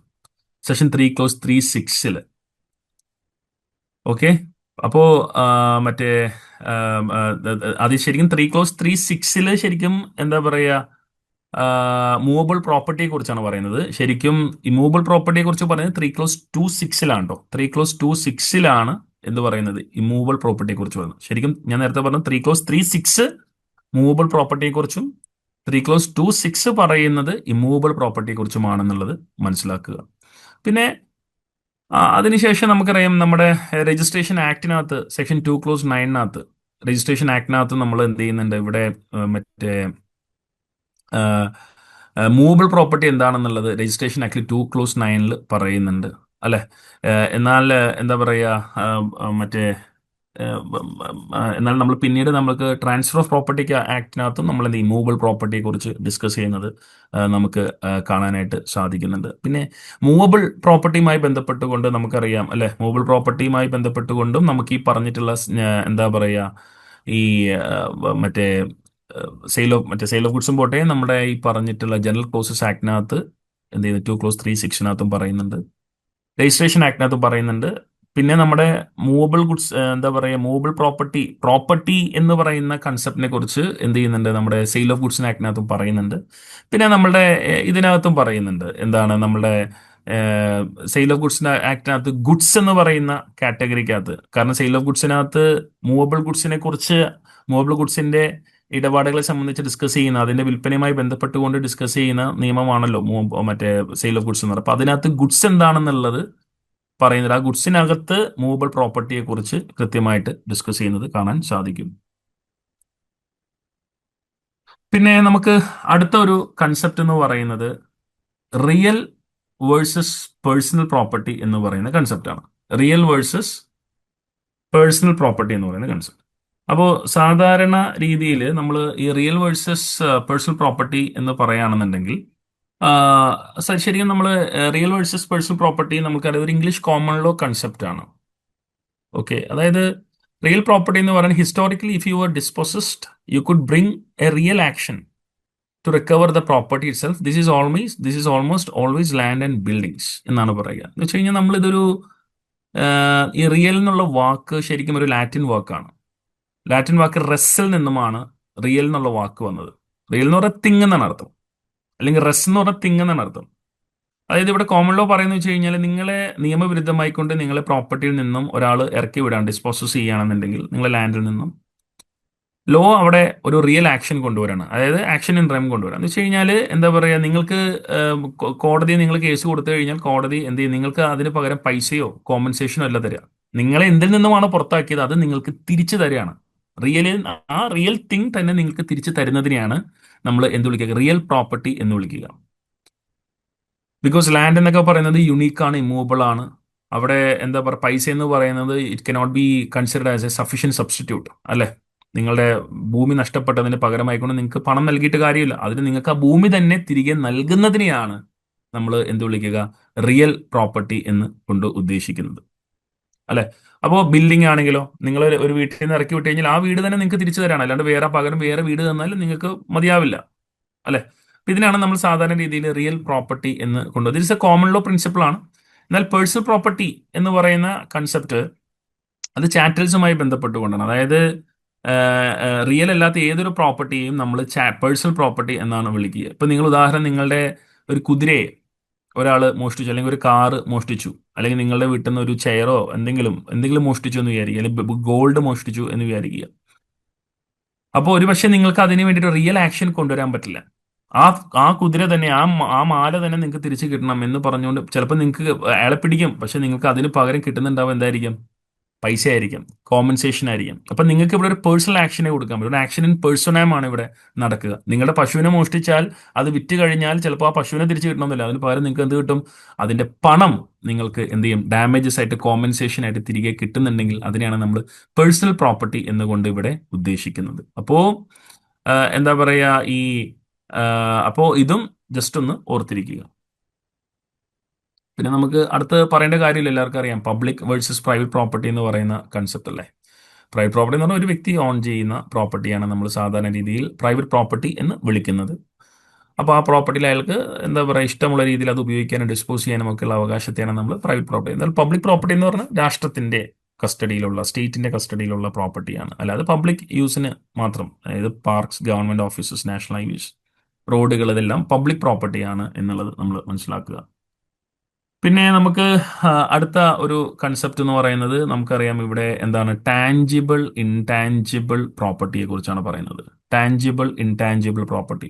ഇപ്പൊ ടാഞ്ചിബിൾ നമുക്കറിയാം അല്ലെ, ഇവിടെ നമുക്ക് ടാഞ്ചിബിൾ അസറ്റ്സ് എന്ന് പറയുകയാണെങ്കിൽ, അല്ലെങ്കിൽ ഇൻകോർപ്പറേറ്റിൽ നമ്മൾ പറഞ്ഞായിരുന്നു എന്താണ് ടാഞ്ചിബിൾ ഇൻടാഞ്ചിബിൾ എന്നുള്ളത്. ഇപ്പൊ ടാഞ്ചിബിൾ അസറ്റ്സ് അത് ശരിക്കും ഈ പറയുന്ന ടാഞ്ചിബിൾ ഇൻടാഞ്ചിബിൾ അസറ്റ്സിനെ കുറിച്ച് ഡിസ്കസ് ചെയ്യുന്നത് ശരിക്കും അക്കൗണ്ടിങ് കോർപ്പറേറ്റ് ലോസിന്റെ കോണ്ടെക്സ്റ്റിലാണ് സാധാരണ രീതിയിൽ ഈ പറയുന്ന ടാഞ്ചിബിൾ ഇൻടാഞ്ചിബിൾ അസറ്റ്സിനെ കുറിച്ച് അല്ലെങ്കിൽ പ്രോപ്പർട്ടിയെ കുറിച്ച് നമ്മൾ പൊതുവെ ഡിസ്കസ് ചെയ്യുന്നത്. അപ്പോൾ നമ്മൾക്ക് പറയണത് വെച്ചാൽ ടാഞ്ചിബിൾ എന്ന് പറഞ്ഞാൽ നമുക്കറിയാം കാണാൻ പറ്റുന്ന ഫിസിക്കൽ അസറ്റ്സിനെയാണ് നമ്മൾ, മെഷീനറി, ഇൻവെന്ററി അല്ലെങ്കിൽ ലാൻഡിനെയൊക്കെയാണ് നമ്മൾ ടാഞ്ചിബിൾ അസറ്റ്സ് എന്ന് വിളിക്കുക. എന്നാൽ ഇൻടാഞ്ചിബിൾ അസറ്റ്സിനെ നമ്മൾ എന്താ പറയുക, assets which cannot be seen but എന്താ പറയുക, it's values can be felt എന്നുള്ള രീതിയിൽ, ഗുഡ് വിൽ, ബ്രാൻഡ് റെക്കഗ്നേഷൻ. അപ്പോൾ ഇൻടാഞ്ചിബിൾ അസറ്റ്സിന്റെ അല്ലെങ്കിൽ നമ്മൾക്ക് അതിനെ നോൺ കോർപ്പറിയലിന്റെ കാറ്റഗറിയിൽ പെടുത്താം, ഇൻകോർപ്പറിയലിന്റെ കാറ്റഗറിയിൽ പെടുത്താം. ഇൻകോർപ്പറിയലിന്റെ വേറൊരു എക്സാമ്പിൾ ആയിരുന്നു നേരത്തെ നമ്മൾ ഡീറ്റെയിൽ ആയിട്ട് പഠിച്ച എന്തായിരുന്നു, നമ്മൾ ഈസ്മെന്റ് എന്ന് പറയുന്ന കൺസെപ്റ്റ് നമ്മൾ അതുമായി ബന്ധപ്പെട്ടുകൊണ്ട് നമ്മൾ പഠിച്ചു. പിന്നെ ഒരു പക്ഷേ നിങ്ങൾ ഒരു പക്ഷെ കേൾക്കാൻ സാധ്യതയില്ലാത്ത ഒരു മോഡേൺ കോണ്ടെക്സ്റ്റിൽ വന്നിട്ടുള്ള ഒരു കൈൻഡ് ഓഫ് പ്രോപ്പർട്ടിയാണ് ഫങ്കിബിൾ നോൺ ഫങ്കിബിൾ പ്രോപ്പർട്ടി എന്ന് പറയുന്ന കൺസെപ്റ്റ്. ഈ ഫങ്കിബിൾ എന്ന് പറയുന്ന കൺസെപ്റ്റ്, ഫങ്കിബിൾ പ്രോപ്പർട്ടി എന്ന് പറയുകയാണെങ്കിൽ ഇന്റർചേഞ്ചബിൾ എന്നാണ് അർത്ഥം. ഇന്റർചേഞ്ചബിൾ എന്ന് പറയുന്നത് നമുക്ക് ആ ഫങ്കിബിൾ പ്രോപ്പർട്ടി, നമുക്ക് അതിന്റെ വാല്യൂ, നമുക്ക് എന്താ പറയുക, അതിന്റെ അല്ലെങ്കിൽ ആ ഫങ്കിബിൾ ഐറ്റത്തിനെ നമുക്ക് ഡിഫൈൻ ചെയ്യാൻ പറ്റുന്നത് അതിന്റെ വാല്യൂയുടെയും ക്വാണ്ടിറ്റിയുടെയും അടിസ്ഥാനത്തിലാണ്, അല്ലാതെ അതിന്റെ യുണിക് ഐഡന്റിറ്റിയുടെ അടിസ്ഥാനത്തിലല്ല. അതായത് നമുക്ക് സബ്സ്റ്റിറ്റ്യൂഷൻ പോസിബിൾ ആണ്. ഇപ്പൊ നിങ്ങൾക്ക് ഫങ്കിബിൾ എക്സാമ്പിൾ ആണ് കറൻസി. ഞാൻ ഇവിടെ എക്സിന് അല്ലെങ്കിൽ ഇവിടെ രാഹുലിന് ഞാൻ 500 രൂപ കൊടുത്താൽ ഒരു മാസം കഴിഞ്ഞ് രാഹുൽ എന്ത് ചെയ്യും, എനിക്ക് 500 രൂപ വേറെ തിരിച്ചു തരും. പക്ഷെ ഞാൻ കൊടുക്കുന്ന അതേ നോട്ട് തന്നെ ആയിരിക്കണമെന്നില്ലല്ലോ. ഞാൻ 500ന്റെ ഒറ്റ നോട്ട് കൊടുത്തു, രാഹുൽ എനിക്ക് തരുന്നത് എന്തായിരിക്കും, 100ന്റെ 5 നോട്ടുകളായിരിക്കാം. അപ്പോ എന്താ പറയുക, അതിന്റെ വാല്യൂവിനെയും ക്വാണ്ടിറ്റി അടിസ്ഥാനപ്പെടുത്തി അല്ലെങ്കിൽ യൂണിക് അത് തന്നെ ആ സെയിം 500 നോട്ട് തന്നെ എനിക്ക് തിരിച്ചു തരണം എന്നൊരിക്കലും പറയാൻ പറ്റില്ല. അപ്പൊ ഇന്റർചേഞ്ചബിൾ ആണ്. ഒരു 500 നോട്ട് കൊടുത്തു കഴിഞ്ഞാൽ എനിക്ക് 500 നോട്ട് തരാണെങ്കിൽ അത് ഇന്റർചേഞ്ചബിൾ ആണ്. അങ്ങനെയുള്ള പ്രോപ്പർട്ടിനെയാണ് നമ്മൾ സാധാരണ ഫങ്കിബിൾ പ്രോപ്പർട്ടി എന്ന് വിളിക്കുക. ഞാൻ ഒരാൾക്ക് 1 കിലോ പഞ്ചസാര അപ്പുറത്തുള്ള വീട്ടുകാരന് കൊടുത്തു, അയാൾ എൻ്റെ കയ്യിൽ നിന്ന് ബോറോ ചെയ്തു. അപ്പൊ അയാൾ എനിക്ക് എന്ത് ചെയ്യും, ഞാൻ കൊടുത്ത അതേ വലിപ്പത്തിലും അതേ നിറത്തിലുമുള്ള ഷുഗർ തന്നെ തിരിച്ചു തരണം? ഇല്ല, എനിക്ക് വേറെ എന്തെങ്കിലും വേറെ ക്വാളിറ്റിയിലുള്ള അല്ലെങ്കിൽ വേറെ സെയിം ക്വാളിറ്റി ഉള്ള വേറെ പഞ്ചസാര എനിക്ക് തിരിച്ചു തരും. നിങ്ങൾക്ക് മനസ്സിലാവുന്നില്ലേ? അപ്പോ ഞാനിപ്പോ എന്ത് ചെയ്യുന്നുണ്ട്, ഓയിൽ കൊടുത്തു, ആ ക്വാണ്ടിറ്റിയിലും ആ ക്വാളിറ്റിയിലുള്ള ഓയിൽ എനിക്ക് വേറെ തിരിച്ചു തരും. ഗോൾഡ് കൊടുത്തു, അല്ലെ, അതേ ഇതുള്ള വാല്യൂ ഉള്ള അതേ ഗോൾഡിന് എനിക്ക് തിരിച്ചു തരും. അപ്പോൾ എന്ന് വെച്ച് കഴിഞ്ഞാൽ നമുക്ക് എന്താ പറയുക, ഫങ്കിബിൾ എന്ന് പറഞ്ഞു കഴിഞ്ഞാൽ ഇന്റർചേഞ്ച്, നമുക്കത് മാറ്റിയെടുക്കാൻ പറ്റും.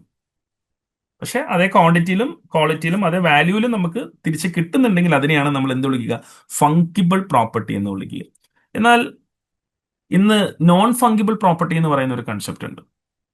അത് നോൺ ഫങ്കിബിൾ എന്ന് പറഞ്ഞു കഴിഞ്ഞാൽ അതിന്റെ കൺസെപ്റ്റ്, അതിന്റെ അർത്ഥം എന്ന് പറയുന്നത് ഇറീപ്ലേസബിൾ ആണ്. ഒരിക്കലും നമുക്ക് ഇന്റർചേഞ്ച് ചെയ്യാൻ പറ്റാത്ത, റീപ്ലേസ് ചെയ്യാൻ പറ്റാത്ത പ്രോപ്പർട്ടിയെ വിളിക്കുന്ന പേരാണ് എന്ത്, നോൺ ഫങ്കിബിൾ പ്രോപ്പർട്ടി എന്ന് വിളിക്കുക. അതൊരിക്കലും നമുക്ക് സ്വാപ്പ് ചെയ്യാൻ പറ്റില്ല, അല്ലാതെ നമുക്ക് പരസ്പരം എക്സ്ചേഞ്ച് ചെയ്യാനോ ഇന്റർചേഞ്ച് ചെയ്യാനോ പറ്റില്ല എന്നുള്ളതാണ്, അല്ലെ. അപ്പോ മറ്റേ എന്താ പറയാ, അതിനെയാണ് ഇപ്പൊ നിങ്ങളെ ഇപ്പൊ എനിക്കൊരു എക്സ് എന്ന് പറയുന്ന സ്ഥലത്തൊരു വീടുണ്ട്, ആ വീട്ടിൽ നിന്ന് എന്നെ ഇറക്കി വിട്ടു. എനിക്ക് ആ പ്രോപ്പർട്ടി, എനിക്ക് അതിന് പകരം വേറൊരു ഭൂമി എന്നിട്ട് വേറൊരു വീട് എന്നിട്ട് കാര്യമില്ല. ബിക്കോസ് ആ ഭൂമിക്ക് പകരമാവില്ല, ആ വീടിന് പകരമാവില്ല വേറെ ഒന്നും. അത് ഇറീപ്ലേസബിൾ ആണ്. അപ്പൊ ആ റീപ്ലേസ് ചെയ്യാൻ പറ്റാത്ത, ഇന്റർചേഞ്ച് ചെയ്യാൻ പറ്റാത്ത അസറ്റ്സിനെയാണ് നമ്മൾ സാധാരണ രീതിയിൽ നോൺ ഫങ്കിബിൾ, ഇപ്പൊ നമ്മുടെയൊക്കെ ബ്ലോക്ക് ചെയിൻ ടെക്നോളജിയിലൊക്കെ ഉപയോഗിക്കുന്ന ഒരു ടോക്കനാണ് നോൺ ഫങ്കിബിൾ ടോക്കൺസ് എന്ന് പറയുന്നത്, അല്ലെ. നമുക്ക് ഒരാളുടെ പെയിന്റിങ്ങിന് പകരം, ഇപ്പൊ നമുക്ക് പിക്കാസോയുടെ ഒറിജിനൽ പെയിന്റിങ്ങിന് പകരം ഞാൻ വരച്ച അതേ പടം തന്നിട്ട് വല്ല കാര്യമുണ്ടോ? ഇല്ല. ഇറ്റ് കനോട്ട് ബി എന്താ പറയുക, റീപ്ലേസ്ഡ്. പിക്കാസോയുടെ പടം മേടിച്ച് ഞാൻ എൻ്റെ കൈ തട്ടി അത് പൊട്ടിപ്പോയി. അപ്പൊ ഞാൻ എൻ്റെ സുഹൃത്തിനോട് പറയണേ, അത് അതേ പടം തന്നെ ഞാൻ വരച്ച തരാം, അതേ പടം തന്നെ കണ്ടു കഴിഞ്ഞാൽ എക്സാക്ട്ലി അതേ ലുക്കാണ്, മതിയാവോ? പറ്റില്ല. It cannot be replaced. അതിനെയാണ് നമ്മൾ എന്ത് വിളിക്കുന്നത്, നോൺ ഫങ്കിബിൾ എന്ന് പറയുന്ന പ്രോപ്പർട്ടി.